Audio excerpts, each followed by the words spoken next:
Hello friends, तो कैसे हो आप दोस्तों। आज इंटरव्यू देने के लिए गया था। काफ़ी सारे दोस्त बोल रहे थे कि वसंत कुंज वाले हॉस्पिटल में जाओ, तो मैंने भी सोचा कि वैसे मेरा मन तो नहीं था, लेकिन बाहर इतना अच्छा मौसम हो रखा था। ये पीछे मौसम देख रहे हो, बहुत अच्छा मौसम था।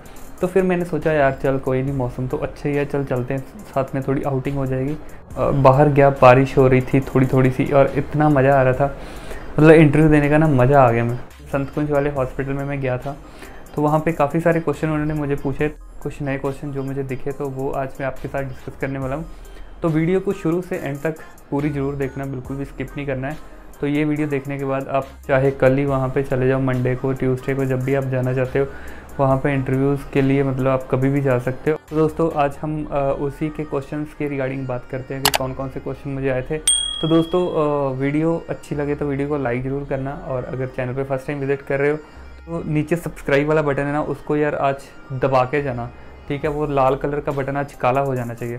तो ऐसी ही बहुत सारी वीडियोस आपको देखने के लिए मिलेगी इस चैनल पे।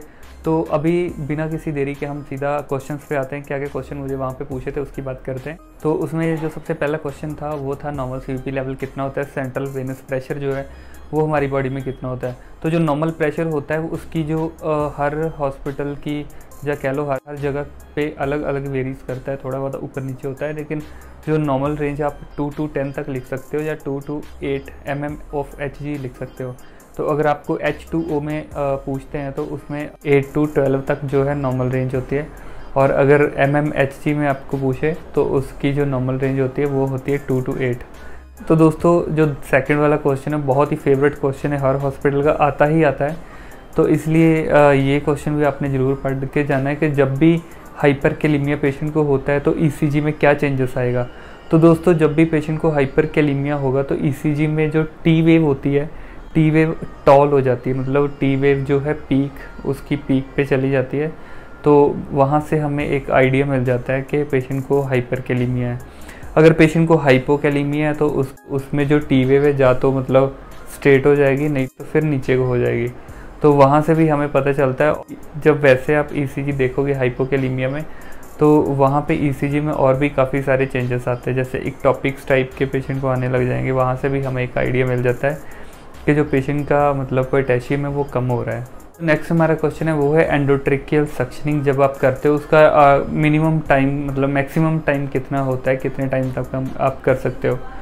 तो इसका जो राइट आंसर है वो है 10 सेकंड। 10 सेकंड से ज़्यादा हम कभी भी एंडोट्रेकियल सक्शन नहीं करते, 10 सेकंड तक ही करना है। अगर ज़्यादा ऊपर जाओगे तो पेशेंट को हाइपोक्सिया हो सकता है, इसलिए हम 10 सेकंड से ज़्यादा कभी भी एंडोट्रेकियल से सक्शन नहीं करते। तो दोस्तों जो नेक्स्ट क्वेश्चन है उसमें है कि डीफिब के साथ कौन कौन सी रिदम है जिसमें हम शॉक देते हैं। तो इसमें अगर आपको ACLS के बारे में नहीं पता तो वो आप ज़रूर पढ़ लेना, उसमें आपको सब पता चल जाएगा, शॉकेबल और नॉन शॉकेबल रिदम कौन सी होती है।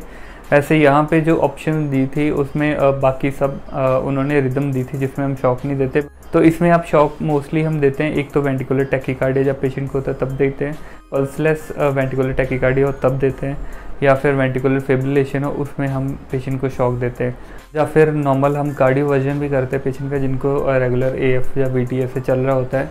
तो कार्डियो वर्जन हम करते हैं, वो एक प्रोसीजर होता है। उसमें हमने पहले भी वीडियो में बात करी थी कि कार्डियो वर्जन एक नॉर्मल प्रोसीजर होता है जिसमें सब कुछ प्री प्लान्ड होता है, कितना शॉक देना है, कैसे देना है। उसमें पेशेंट को हम सब कुछ पहले सिडेशन देते हैं, मतलब जो भी उसमें चाहिए, एनेस्थीसिया वाला डॉक्टर चाहिए, वो सब होते हैं। तो उसके बाद ही कार्डियो वर्जन किया जाता है। दोस्तों नेक्स्ट क्वेश्चन है हमारा कि जब भी किसी पेशेंट को एंटीकोगुलेंट, मतलब कोई पेशेंट हेपरिन पे है जिसको एंटीकोगुलेंट रेगुलर चल रहा है, तो उसका नर्स को क्या चेक करना होता है। तो उसमें भी आपको 3-4 ऑप्शन दे देंगे। हेडेक चेक करना है, या पेशेंट को वॉमिटिंग नोजिया हो रहा है वो चेक करना है, या पेशेंट को एपिस्टैक्सिस हो रहा है वो चेक करना है। तो इसमें आपको पता होना चाहिए कि जब भी पेशेंट को एंटीकोगुलेंट देते हैं तो उसके साथ क्या होता है कि पेशेंट का जो ब्लड है बहुत ज़्यादा थिन हो जाता है। अगर कोई पेशेंट नॉर्मल रेगुलर हेपरिन पे होता है तो हमेशा याद रखना उनका एवरी 6th आवर्ली हम APTT टेस्ट भेजते हैं, तो उससे हमें पता चलता रहता है कि जो ब्लड है कितना ज़्यादा थिन हो गया है। तो जो इन्होंने क्वेश्चन में पूछा था वो था कि नर्स को क्या चेक करना होता है ड्यूरिंग हेपरिन। तो जब भी हेपरिन देते तो ऑब्वियसली एंटीकोगुलेंट है तो ब्लड थिन होगा, तो जो मेन प्रॉब्लम होती है वो होता है नेज़ल ब्लीड। तो इसलिए जब भी हेपरिन चल रहा है तो आपको एक तो APTT चेक करते रहना है, एपिस्टैक्सिस चेक करना है कि पेशेंट की नेज़ल ब्लीड वगैरह तो नहीं हो रही। तो दोस्तों नेक्स्ट हमारा क्वेश्चन है डाइजॉक्सिन के ऊपर। डाइजॉक्सिन के ऊपर बहुत बार क्वेश्चंस आते हैं। डाइजॉक्सिन टॉक्सिसिटी के ऊपर आते हैं, या डाइजॉक्सिन की नॉर्मल वैल्यू के ऊपर आते हैं, या फिर डाइजॉक्सिन देने से पहले क्या करते हैं। तो जैसे यहाँ पे जो क्वेश्चन आया था वो था कि डाइजॉक्सिन इंजेक्शन देने से पहले हम पेशेंट की कौन सी पल्स चेक करते हैं। ऑप्शंस आपको अलग अलग मिल जाएगी, रेडियल करते हैं, फेमोरल करते हैं, कैरोटिड करते हैं, या अपाइकल करते हैं। तो इसमें जब भी पेशेंट को डाइजॉक्सिन देना है तो उससे पहले हम पेशेंट की अपाइकल पल्स जो होती है उसको हमने चेक करना है। पूरा 60 मिनट्स तक हमने पेशेंट की अपाइकल जो पल्स है उसको चेक करना है। तो अगर अपाइकल पल्स चेक करते टाइम आपको 60 बीट से कम मिलती है, या 58 मिलती है, या 50 मिलती है, 55 मिलती है, तो आपको डॉक्टर को इन्फॉर्म करना है, तब तक आपको डाइजॉक्सिन नहीं देना है। अगर 60 से ऊपर होती है तो आपको डाइजॉक्सिन देना होता है, वो भी जब डॉक्टर्स आपको ऑर्डर करते हैं। तो दोस्तों अगर डाइजॉक्सिन की नॉर्मल वैल्यू की बात करी जाए तो 0.8 नैनोग्राम टू 2.0 नैनोग्राम पर डेसीलीटर तक इसकी नॉर्मल वैल्यू होती है। और अगर इसकी टॉक्सिसिटी होती है तो बहुत सारे बॉडी में चेंजेस आने लग जाते हैं, बहुत सारे सिम्टम इसके होते हैं। गैस्ट्रोइंटेस्टाइनल पे अलग अलग होते हैं, आइज़ पे इसका इफेक्ट पड़ता है, ब्लर विज़न होती है, ग्रीन हेलो लाइट्स हमारी आइज़ में दिखती है, ब्लरी विज़न हो जाती है, ठीक है। और गैस्ट्रोइंटेस्टाइन में नोजिया, वॉमिटिंग, हेडेक, ये सब सिम्टम इसके देखने के लिए मिलते हैं जब भी डाइजॉक्सिन की टॉक्सिसिटी होती है। तो दोस्तों इसमें अपाइकल पल्स हम क्यों चेक करते हैं, क्योंकि जो डाइजॉक्सिन का इफेक्ट होता है, तो डाइजॉक्सिन के पॉजिटिव आइनोट्रोपिक इफेक्ट में क्या होता है कि आपके हार्ट की कॉन्ट्रैक्टिलिटी बढ़ जाती है, स्ट्रोक वॉल्यूम बढ़ जाती है, और कार्डिक आउटपुट बढ़ जाती है। वही अगर इसके नेगेटिव क्रोनोट्रोपिक एक्शंस की बात करी जाए तो उसमें पेशेंट की हार्ट रेट जो है वो कम हो जाती है, पेशेंट को ब्रेडिकार्डिया हो सकता है, और पेशेंट की जो हार्ट की इलेक्ट्रिकल कंडक्शंस होती हैं वो भी कम हो जाती है, जिसके साथ पेशेंट को ब्रेडिकार्डिया होता है। तो इसलिए हमें हमेशा पहले हार्ट रेट चेक करनी है अपाइकल पल्स से। तो दोस्तों नेक्स्ट जो क्वेश्चन है कि ब्लड ट्रांसफ्यूजन के दौरान अगर पेशेंट को ब्लड रिएक्शन होती है तो आप क्या करना है। तो इसमें भी बहुत अलग अलग ऑप्शंस होते हैं, लेकिन हमेशा आपकी जो फर्स्ट प्रायोरिटी होती है वो है कि आपको ब्लड को स्टॉप कर देना है और डिस्कनेक्ट कर देना है। उसके बाद आपको जो इंसिडेंट फॉर्म फिल करना है उसको ब्लड को और ब्लड बैग को और IV सेट को ऐसे ही ब्लड बैंक में भेज देना है, डॉक्टर को इन्फॉर्म करना है। और जो भी उस टाइम पे एनाफिलैक्टिक शॉक में जो भी हम एविलफकॉर्लिन जो देते हैं वो देना है। तो दोस्तों नेक्स्ट क्वेश्चन था कि हार्ट के कौन से चैम्बर में डीऑक्सीजनेटेड ब्लड होता है। तो दोस्तों 4 चैम्बर हमारे हार्ट में होते हैं, वो आपको पता है। तो हमेशा ये याद रखना है कि जो राइट साइड है, राइट एट्रियम और वेंट्रिकल है, यहाँ पे जो हमारा ब्लड है वो डीऑक्सीजनेटेड होता है। तो इसमें जो क्वेश्चन आया था वो उसमें एक राइट वेंट्रिकल की ऑप्शन आई थी, बाकी aorta, left ventricle, left atrium, ऐसे आपको ऑप्शंस आ जाएगी। लेकिन हमेशा याद रखना है कि राइट वेंट्रिकल और एट्रियम में जो भी ब्लड आएगा वो डीऑक्सीजनेटेड होगा, बाकी ऑक्सीजनेटेड ब्लड होता है। तो इसका जो राइट आंसर था वो था राइट वेंट्रिकल। तो दोस्तों नेक्स्ट जो हमारा क्वेश्चन है वो है कि जब भी पेशेंट को डिज़निया होता है, डिज़निया मतलब सांस लेने में दिक्कत होती है, तो कौन सी बेस्ट पोजीशन होती है। तो इसमें अगर आपको सिटिंग पोजीशन दी है तो वो आप टिक कर सकते हो, अगर आपको फॉलोअर पोजीशन दी है तो वो आप टिक कर सकते हो। तो दोस्तों इसका जो राइट आंसर है वो था फॉलोअर पोजीशन। तो नेक्स्ट क्वेश्चन था कि कोल्ड शॉक का सेकंड नेम क्या है, मतलब कोल्ड शॉक को क्या कहते हैं। तो शॉक आप बहुत सारे पढ़ते हो, न्यूरोजेनिक शॉक हो गया, कार्डियोजेनिक शॉक हो गया, सेप्टिक शॉक हो गया, हाइपोवॉलीमिक शॉक हो गया। तो जो कोल्ड शॉक है उसको हम हाइपोवॉलीमिक शॉक भी बोल देते हैं। तो हाइपोवॉलीमिक शॉक का आपको पता है कि जब भी हमारा बहुत ज़्यादा ब्लड बॉडी से निकल जाता है, लॉस हो जाता है ड्यूरिंग ट्रॉमा या कोई एक्सीडेंट हो गया, उस टाइम पे बॉडी का बहुत सारा ब्लड अगर निकल जाए या बॉडी का फ्लूइड काफ़ी ज़्यादा निकल जाए तो उसके साथ क्या होता है कि आपके हाथ पैर ठंडे होने लग जाते हैं। तो वो सारे इफेक्ट्स आते हैं जब भी पेशेंट को हाइपोवॉलीमिक शॉक होता है, तो इसलिए हम इसको कोल्ड शॉक भी बोलते हैं। बाकी कार्डियोजेनिक शॉक का आपको पता है कि ड्यूरिंग किसी हार्ट अटैक की वजह से या हार्ट की कोई अदर कंडीशंस की वजह से पेशेंट को कार्डियोजेनिक शॉक में क्या होता है कि जितना इनफ ब्लड पेशेंट की बॉडी को चाहिए वो नहीं जा पाता है। Heart can not pump enough blood to the body parts, जितने भी आपके बॉडी पार्ट्स हैं उनको जितना ब्लड चाहिए आपका जो हार्ट है वो डिलीवर नहीं कर रहा है, जिसको हम कार्डियोजेनिक शॉक बोलते हैं। बाकी सेप्टिक शॉक का आपको पता है कि पेशेंट के मल्टीपल ऑर्गन जो है वो फेलियर में चले जाते हैं, मल्टीपल ऑर्गन फेलियर हो जाता है सेप्टिक शॉक में।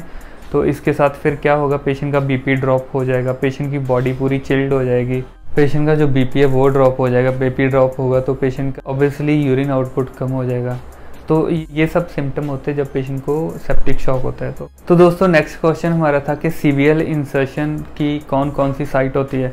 तो ये तो दोस्तों आपको पता ही है, नॉर्मल CVL हम कहाँ कहाँ पे डालते हैं, इंटरनल जुगुलर में डालते हैं, फेमोरल में डालते हैं, ठीक है, सबक्लेवियन में डालते हैं। तो ये तीनों कॉमन साइट होती है, यहाँ पे हम सेंट्रल वेनस लाइन डालते हैं।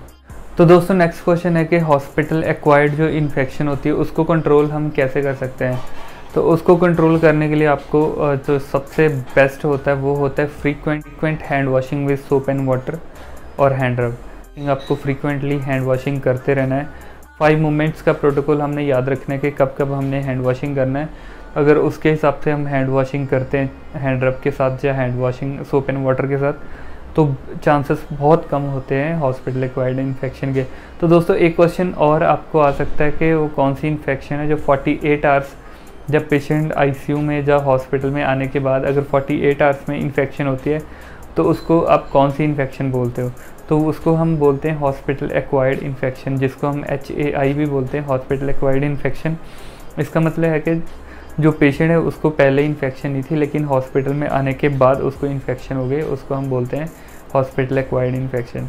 तो दोस्तों नेक्स्ट क्वेश्चन हमारा है CPR रेशो। CPR रेशो का तो आपको पता ही है 30:2 जो CPR की रेशो होती है वो आपको याद रखनी है। जो नेक्स्ट क्वेश्चन है वो है जो BLS की सीक्वेंस होती है वो AHA के अकॉर्डिंग क्या है। AHA का मतलब है अमेरिकन हार्ट एसोसिएशन। तो दोस्तों पहले हम BLS में पढ़ते थे ABC मतलब एयरवे, ब्रीदिंग और सर्कुलेशन, लेकिन AHA ने इसको चेंज करके इसको CAB कर दिया है, मतलब कंप्रेशन, एयरवे एंड ब्रीदिंग।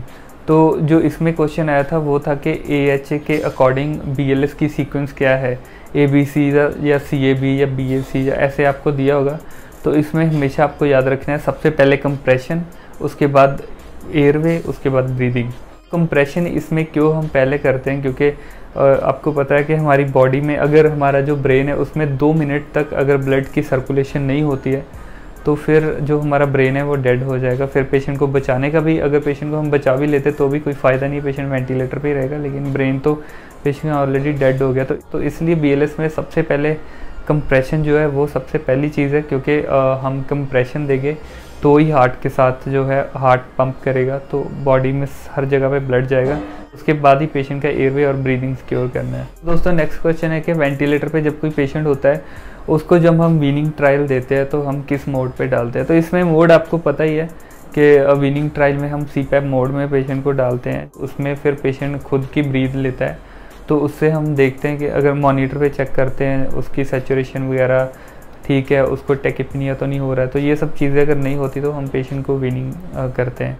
तो बाकी इंटरव्यू देने से पहले आप वेंटिलेटर के मोड ज़रूर पढ़ लेना, कौन कौन से होते हैं, volume control, pressure control, SIME mode या CPAP, या इसकी फुल फॉर्म भी आपको पढ़ के जानी है ताकि आपको वहाँ पे और कोई दिक्कत ना हो। तो दोस्तों जो नेक्स्ट क्वेश्चन है वो है कि PRBC देने के टाइम पे या PRBC देने के बाद पेशेंट को क्या इफ़ेक्ट आएगा, इसके बाद आपको किस चीज़ का ध्यान रखना है, मतलब कौन से इलेक्ट्रोलाइट्स या किस चीज़ पे एलिवेशन आएगा।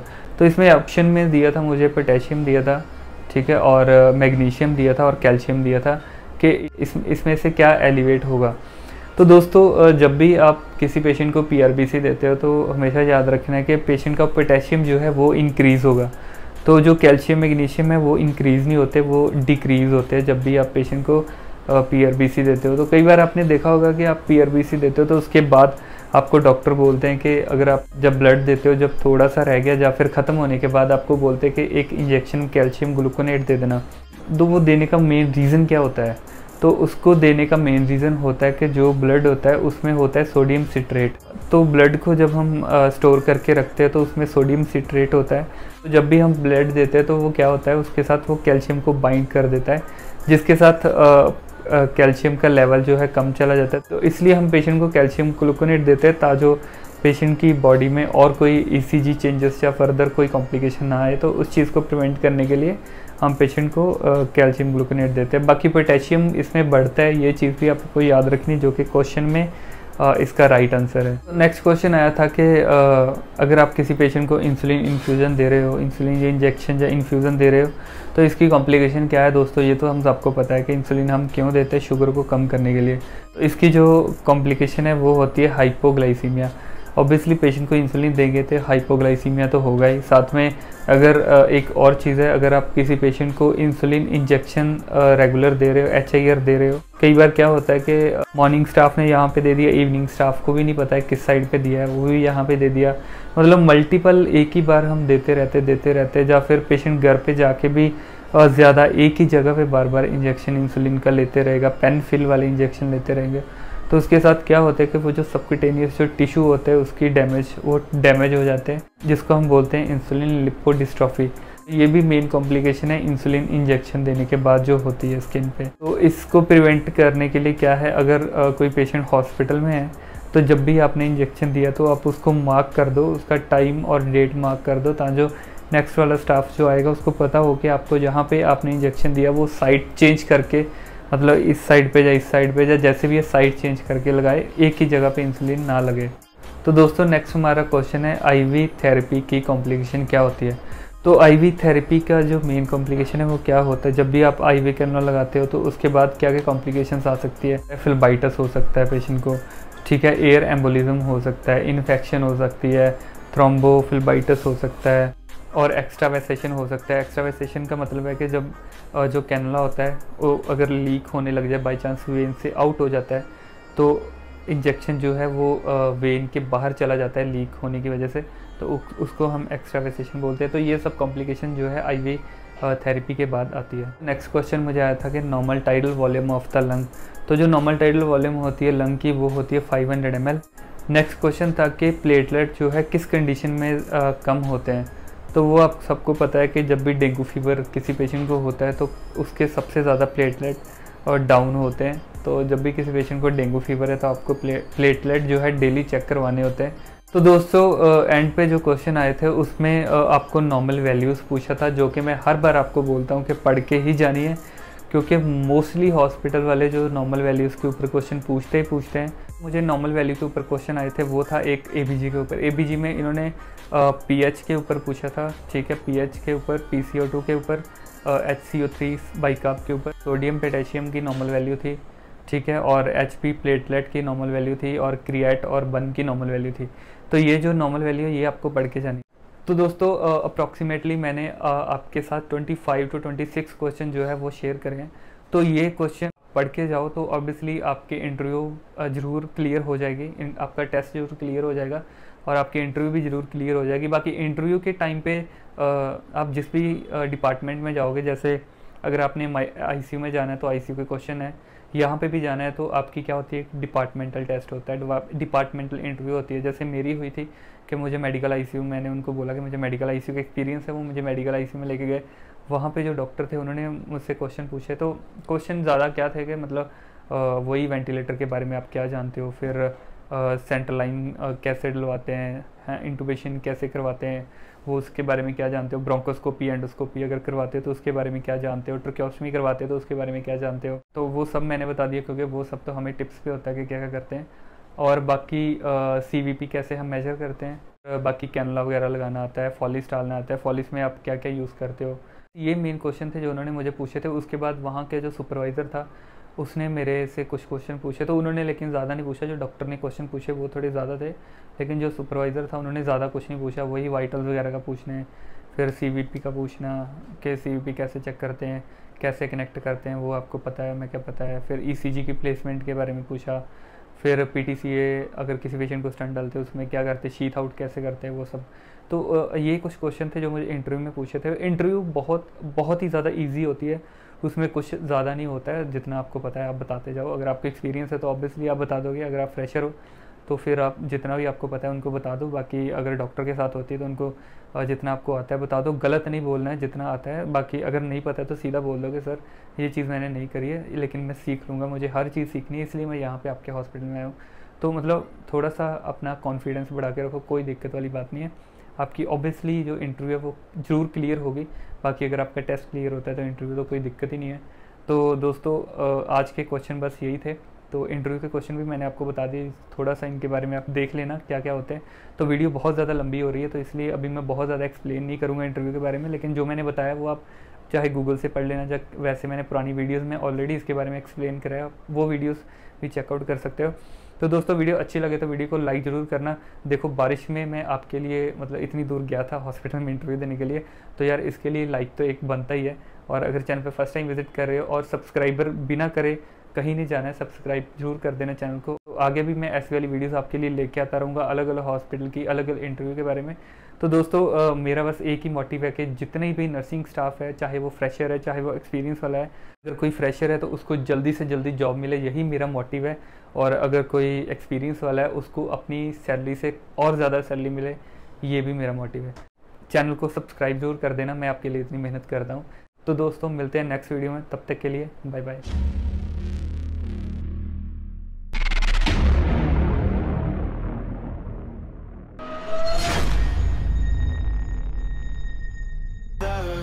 Caught in the crossfire.